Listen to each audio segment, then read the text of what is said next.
Hi, welcome back to the channel. I am back here working on the G. It's been a couple days.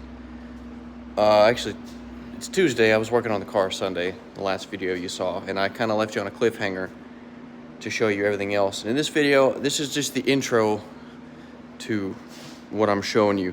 I already recorded this the other day, but I didn't want to put it all in one video, like I said. The coilovers and everything are done. Everything's installed. Final adjustment has yet to be done, but everything's tightened and torqued and down, so it's all done, all four corners. But the car's already on jack stands. I mean, it's like 9:30, but I might as well go ahead and do the diff brace because it's pretty dang simple. It's literally 3 bolts and a spacer. I don't know that I'm gonna do the angle kit. I'm gonna hop under there and see how everything looks. I may do that, I don't know. I'm gonna need an alignment anyway, so I might make that a separate video though, we'll see. For now, we're gonna do the diff brace in this video because it's just right here. It's very simple, I'll show you. The factory diff only has this holding it in the subframe. So pretty much what this does, you take these 2 bolts out, put this in place of it here, replace them with these 2 long bolts, and then this bolt here goes in between here as a spacer. So it works out pretty good. So we'll get that put on real quick. You see how it flexed, just loosening. All right, ready? You see it moving? It's wild. You get a lot of drivetrain chatter. If you're drifting and stuff long term with just this, not very good. There's that. Just like that. And this is a nice fabricated piece, you know, it's very simple.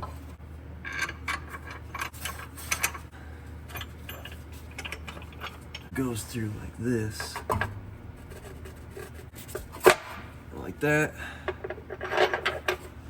And then it goes all the way through.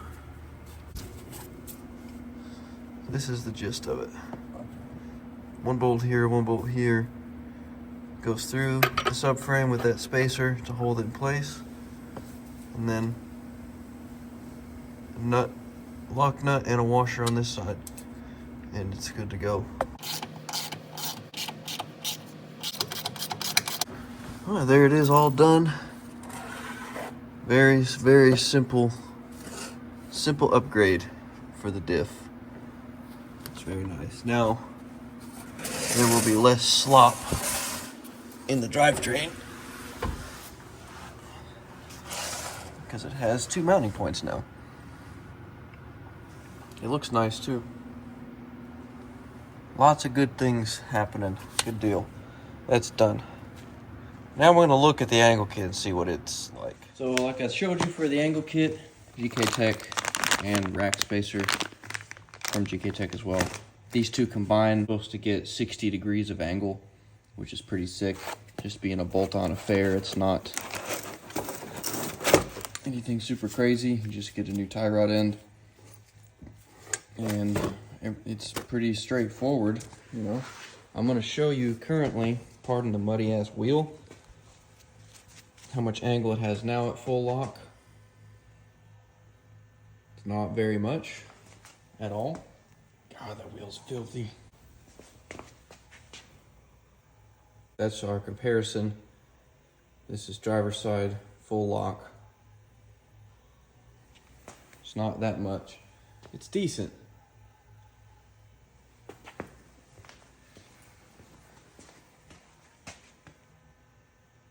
Decent, but not great. Could be better. So we're gonna get this put on real quick. It shouldn't take long. The rack spacers maybe what's gonna take the longest, but it's not too bad. We'll get it done. So it's very straightforward how this works. Pretty much take off the tie rod end here, these 2 bolts, this here, and then we need to remove this as well. Cotter pin, nut, and then this will come off.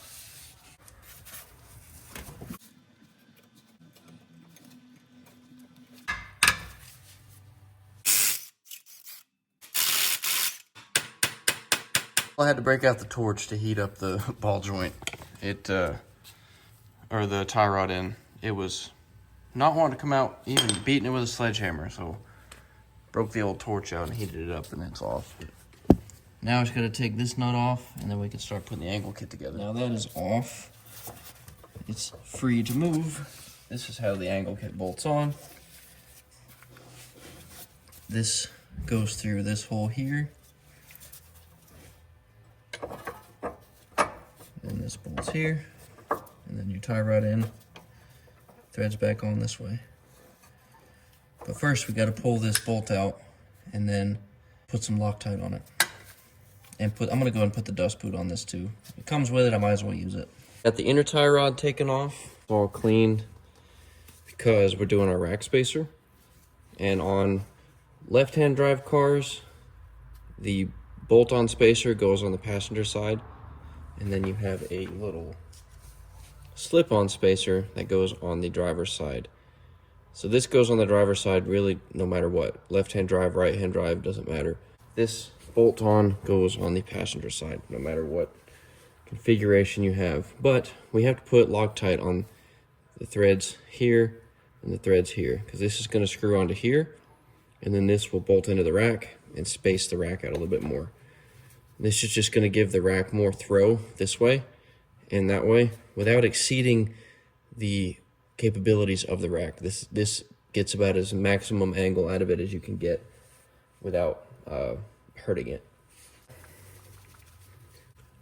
You want to use quite a bit because it's suspension components. It's a steering component, so you want to make sure it's clean this out in here too, that way the threads are clean. So then we will thread this into the rack.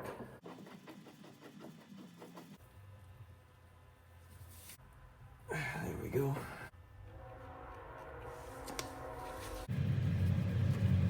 That's what you're gonna look like. This is the spacer, threads into the rack, and then tie rod into it. And then we'll measure the rack once we get the other side on too and center it. All right, I got it all back on. It was kind of a bitch, kind of a pain to get this joint to angle up just a little bit. I just had to grab it with an adjustable wrench and bend it to get to the angle for these to line up. But everything is bolted up. This bolt here, Loctite on this, as it recommends. These are torqued, just tight. I don't have a torque wrench. It's aluminum knuckle, so just tight. We got a rack spacer, all good. I'm gonna leave this off that way and leave this loose so I can adjust toe after I center the rack. But I'm gonna go do the other side, and that's pretty much it. Looks pretty sick, pretty easy to do too. I'm gonna take this off as well. So now on the driver's side, I got everything taken off. No sense in showing all that again. This side just gets the slip-on rack spacer. So I pulled this off. Goes just like that. But we will put a little Loctite on it. I've cleaned the inside and this, so now we'll just thread this on.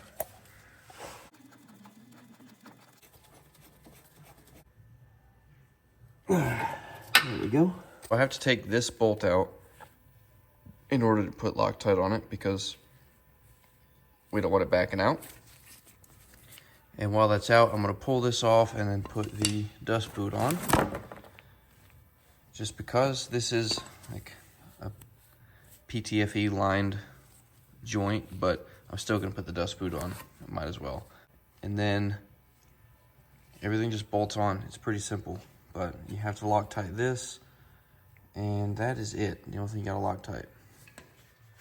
This is an 18mm bolt. We're gonna unthread it. And this is, this V3 version has Ackerman adjustment. You can take these collars out and flip them, but I'm gonna leave the Ackerman how it is. I don't know enough about it to tell you what's better or what's not. It's new to me, so I'm gonna leave it how it is out of the box and just send it If I want to change it, it's easy enough. It's one bolt and pull everything loose. So it's not too bad. But yeah, that's just, I'm gonna leave it like this for now. But we're gonna take these out, and there's two little spacers in the middle there as well. And Loctite this bolt and put it back in, and then we'll put it on the car. Pretty simple. The hardest part is taking the old stuff off. Like, this car is pretty new, but like the tie rod ends were a bit of a bitch. On this side, that wasn't as bad, but the other side, womp womp. But the other side was a pain. I had to get the torch out, like I said, and make a friggin' mess. But it is what it is. It's part of it. That's cars sometimes. It doesn't always go smooth like you want it to. There we go. Back together, dust shield. And now we're gonna put our Loctite on. It's a suspension component, and it's blue Loctite. It's not like it's forever, but you want it to be on there. You don't want that shit backing out. Absolutely not. We will just run this down by hand, and we'll fully tighten it once it's on the car. There we go. Should be it on Loctite. Now, bolt it on the car. I'm gonna need the longer,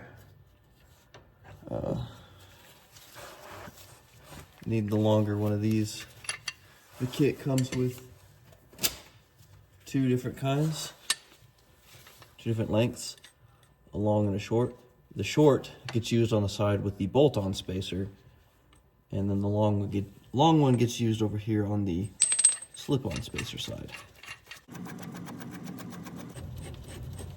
Run that down all the way. That way, when I go to put this on,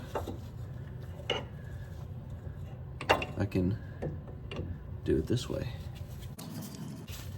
And this joint, or the tie rod end, it's extremely stiff. I'm just gonna go ahead and tell you, it's very, very stiff. See how it needs to be angled? It needs to be angled ever so slightly this way to line up.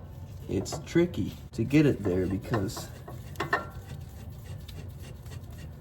it's a very tight joint. What I did, and what I did on the other side, and what I'm gonna do over here, is take an adjustable wrench, run it in, put it right here on the bottom of this, tighten it up on it, and just, there we go. See how it bent up just a little? And now I can get that pretty close.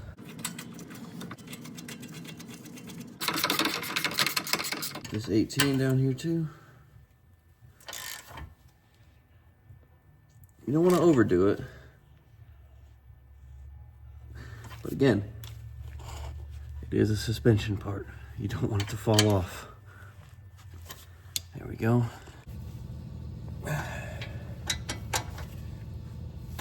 There we go. Done. Now we gotta center the rack. For centering the rack, we want to measure between here, this flat spot here, this edge, to the inside part of this. Not to here, but to the inside. So we're gonna measure from here to the inside of here, and then on the other side, we're gonna measure from here, where my thumb is, to this flat spot here. And we want that distance to be the same, or at least as close to the same as possible. And then the rack will be centered, and we can adjust toe and the steering wheel from there. All right, so to help you better understand centering the rack, we're gonna stick the tape measure in the rack on this side where it's indented and measure to right there. We're right at like 2 and I don't know, 7/16, call it something like that. And over here, it is pretty darn spot on. It's about as close as we can get by eye. And that's pretty close. So now the rack is centered. So now we can put all this back and then adjust our steering wheel and eyeball our toe, and we'll be all good. But yeah, it's not hard. It's tedious. You gotta take your time and lay on your back if you don't have a lift like me. Kind of sucks. All right, steering wheel centered. Toe is pretty decent. It might be a little toed in. It's hard to see because this fender's dented, but it's not terrible. Check the lock. Let's see what it looks like. It's better.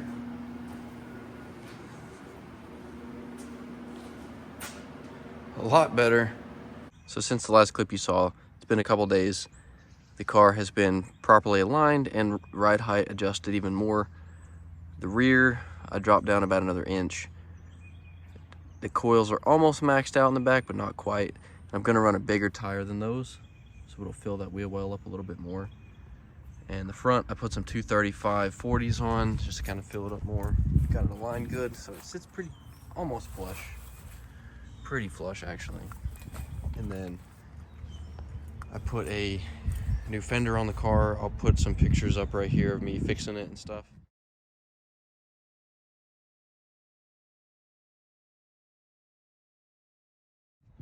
And it going on. The car's sitting kind of unlevel, so this side looks lower than the other side, but it's got a good stance. I'm happy with it. I'll put a clip in here of how low it was before. I drove it home that night, and it just was impractically low. It looked cool, but it was just ignorantly low. I couldn't do it. It was scraping in my flat driveway pulling in here, so not sustainable. So as cool as it looks, I might have went too low. In the front at least, it's pretty slammed. I could barely make it out of the shop, but it looks sick.